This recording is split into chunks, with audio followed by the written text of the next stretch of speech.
For today's video, we are going to be making some homemade doggy treats. They're super easy to make, and I actually really like making them for the dogs because the dogs love them, and I just made some on Friday and I'm just about out. So we're gonna make some more today, and I'm gonna show you guys how. So if you want to follow along or write down the recipe for later, then keep on watching.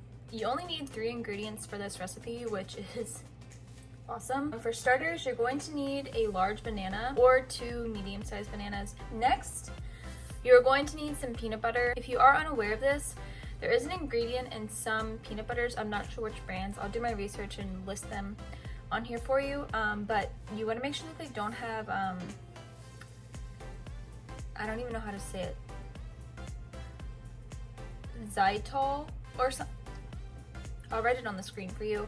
I'm not sure how to pronounce it, but that can be very dangerous for dogs to ingest. So you want to make sure that you're getting a peanut butter that doesn't have that ingredient in it. And then the last ingredient that you will need are oats. Now, what I'm going to do with the oats is I'm actually going to put them into a food processor to grind them up so it's more of a flour. So if you already have oat flour, you can go ahead and use that, but I don't, so that's why I'm doing that. But you can use any kind of oats. I just have the quick 1-minute oats because that's what I eat. But you can use any kind of oat just as long as it's a whole grain oat. So yeah, let's get it started. We're gonna start off by preheating the oven to 350. That's what we're gonna bake it at. So you wanna go ahead and get that rolling before you start mixing ingredients. First, what I like to do, we're going to grind up our oats. Like I said, if you already have oat flour, you don't have to do this, just use the oat flour. But we are going to process a cup and a half of, cup and a half of oats.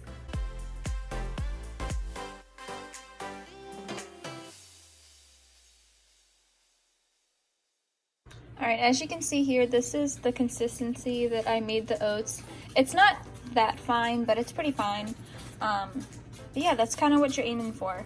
I mean, you can make it finer if you want, and you can even leave it a little bit more coarse if you'd like to. So it's all up to preference, but my dogs seem to like it when it was like that. I haven't tried it any other way, but give it a try and see if they like it. Okay, so now we are going to start blending the rest of the ingredients together. First, what I like to do is I like to add the banana and the peanut butter in the bowl by itself. Mush that all up so it's nice and combined and try to get it as smooth as possible. So we're gonna get a half a cup of peanut butter. Now you can add more peanut butter at the end when you have everything mixed together if you think it's necessary. But basically the consistency of the dough, you want it to be like pliable. You want to be able to shape it and roll it around and all that good stuff. So that's kind of what you're aiming for. So if you notice that it's too dry, add more peanut butter. Simple as that. So we're gonna add in our banana, and by the way, the riper the banana, or the more ripe, the better. That's kind of like with anything you make with bananas. Banana bread, that's the only thing I can think of besides this recipe, but definitely the more ripe, the better it will be. Also, the easier it will be to mix. We are going to add our peanut butter.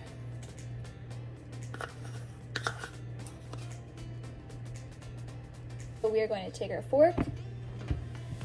We're just going to start mashing these ingredients together.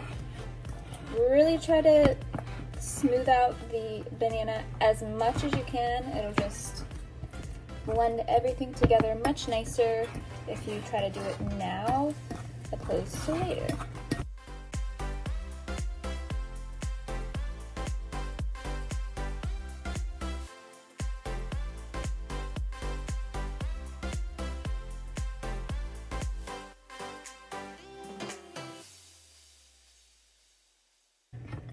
As you can see, it's a little, it has a few chunks, but nothing like huge, like that.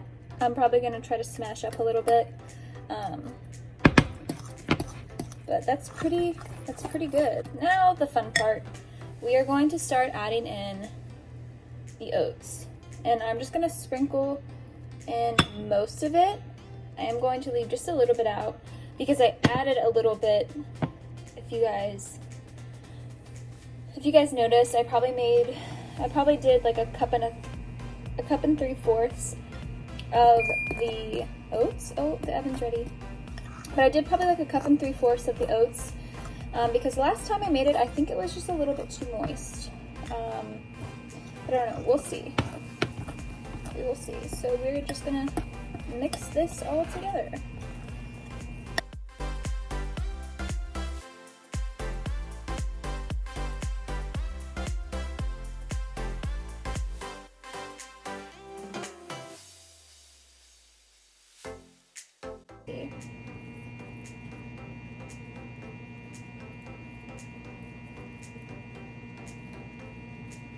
I don't know, to me I think that's pretty good. Like, yeah, you are gonna have some that sticks to your fingers, but that's good enough. If you were going to roll this out though, I'm not gonna do that because I'll show you guys what I do, but you can roll this out and actually shape the cookies. You would probably want to add the rest of the oats. But I'm not going to. I'm just going to save them for the next time that I make these cookies for the dogs, which I'm sure will be this week. So yeah, that's good enough for me. So now I'm going to clean up a little bit, and then we're going to start shaping these cookies. Well, I just want everyone to know in this video that I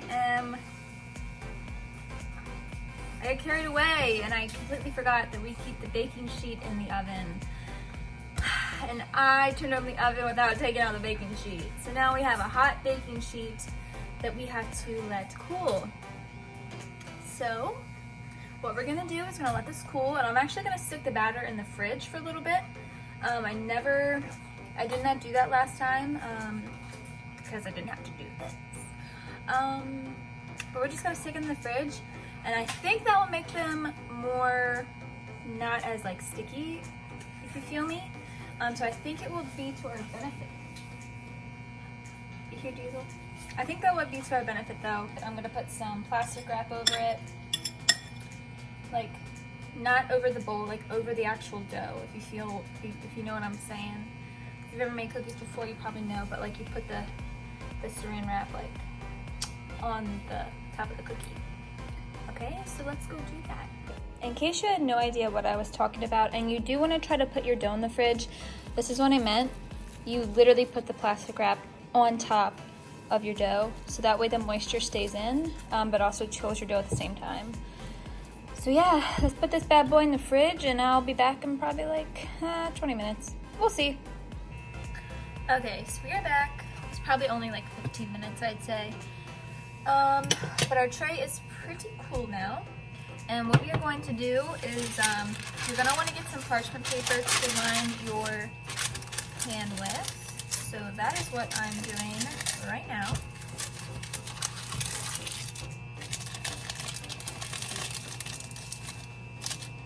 And then we're just going to take the saran wrap off our dough. And I'm going to show you guys how I shape the cookies. Now, you can be fancy and cute and shape them into different shapes. A dog bone, for goodness sakes, like before your dog. But I'm not doing that because, like I said, I don't want to go through the hassle of having to roll out the dough, cut out the shapes, even though it's super cute and totally worth it. You can do it. Just make sure that you like spread some of the oat flour that you ground up or that you already have onto the surface and then roll it out. So that way you're it's not sticky. So this is how I shape out the cookies. I shape them into circles. So I'll take a ball about this size, or maybe a little smaller, about the size of a golf ball, if not a little smaller, and then I'll take it onto the palm of my hand, and then I'll roll it out into a ball, and then I'll start smashing it down, and then I'll just take my finger like that, and I'll just start shaping it and make sure that it's even. And by even, I mean making sure that it's the same thickness all the way around. So like that, and then I'll peel it off my hand, and then I'm just gonna put it onto the parchment paper. And the good thing is, these cookies, they will not spread. So you can kind of stick them pretty close to each other. Obviously you don't want them to touch, but you can put them pretty close to each other and not have to worry. So this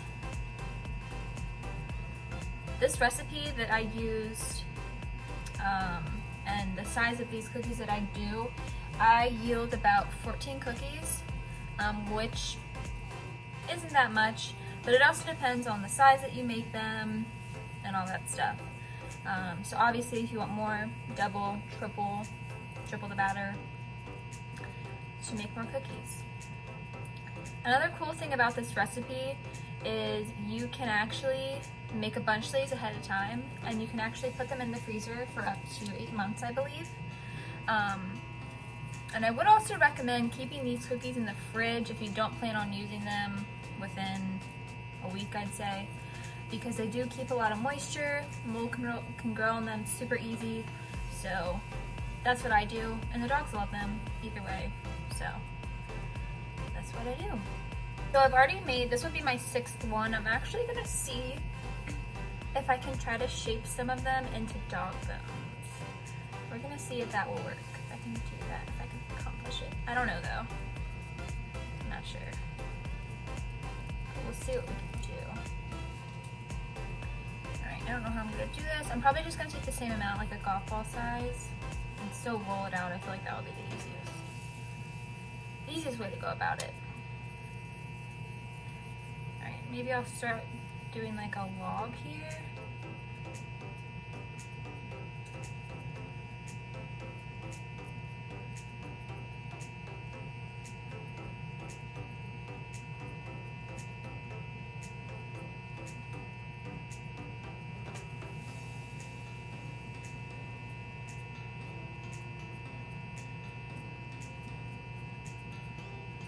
Oh! I think we did it! Oh my gosh, we did it!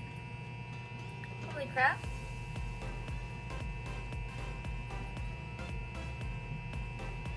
Cute! That wasn't that bad, oh my god.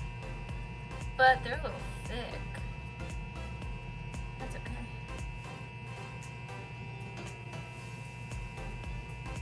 So I love a lot of things about this recipe, and one of the main things I love is that these cookies are honestly super soft.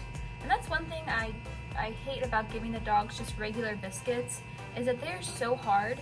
And sometimes I notice that Remy, she kind of has a little bit trouble chewing things sometimes. I think it's just because she's a tiny dog,